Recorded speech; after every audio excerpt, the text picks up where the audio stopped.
আসসালামু আলাইকুম, কেমন আছেন সবাই? আলহামদুলিল্লাহ আমরা ভালো আছি। আজকে বিকেলে এই যে ছাদে আসলাম। গতকালকে এত ব্যস্ত ছিলাম, বাসায় মেহমান ছিল, তো ওই যে টমেটোগুলা তুলতে পারি নাই। আজকে এসে দেখি অনেক টমেটো পাকছে, আবার পাখি তো কয়েকটা অলরেডি খেয়ে ফেলছে। তো যাই হোক, পাখিরাও খায়, ওদেরকেও খেতে দিতে হয় কিছু। আমরা অনেকগুলো টমেটো পাকা আজকে তুলে নিতেছি।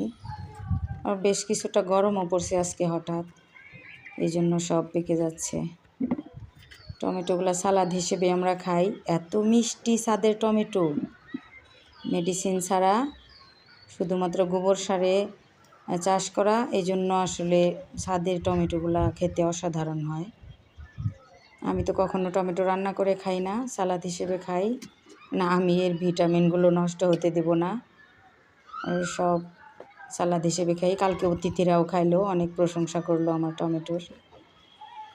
সবগুলো একসাথে পেকে যাচ্ছে, আর সপ্তাহখানেকের মধ্যে সবগুলোই পেকে যাবে, থাকবে না আর।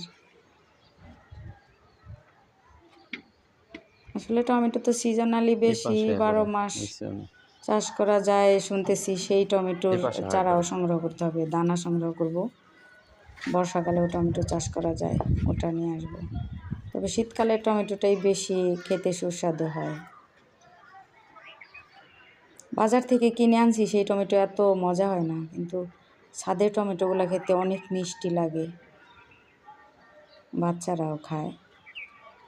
অনেকগুলো টমেটো হয়ে গেছে। তো এতগুলো টমেটো দেখে খুব ভালো লাগলো। আজকে 5 কেজির কম হবে না মনে হয়। তাই সবার মাঝে জিনিসটা শেয়ার করে দিলাম। খুব সুন্দর একটা পরিবেশ, ছাদে পাখি ডাকতেছে। আজকে আবার কোকিলের ডাকও শুনলাম। বসন্ত আসতে না আসতেই কোকিলও ডাকছে।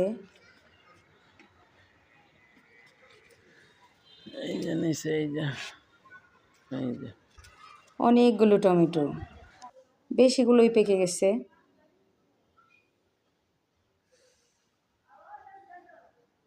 আজকের বিকেলটা অনেক সুন্দর, শীতও নাই, গরমও নাই।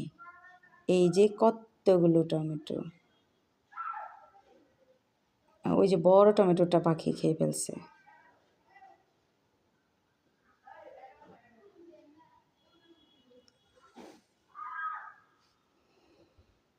ধন্যবাদ সবাইকে, ভালো থাকবেন সবাই।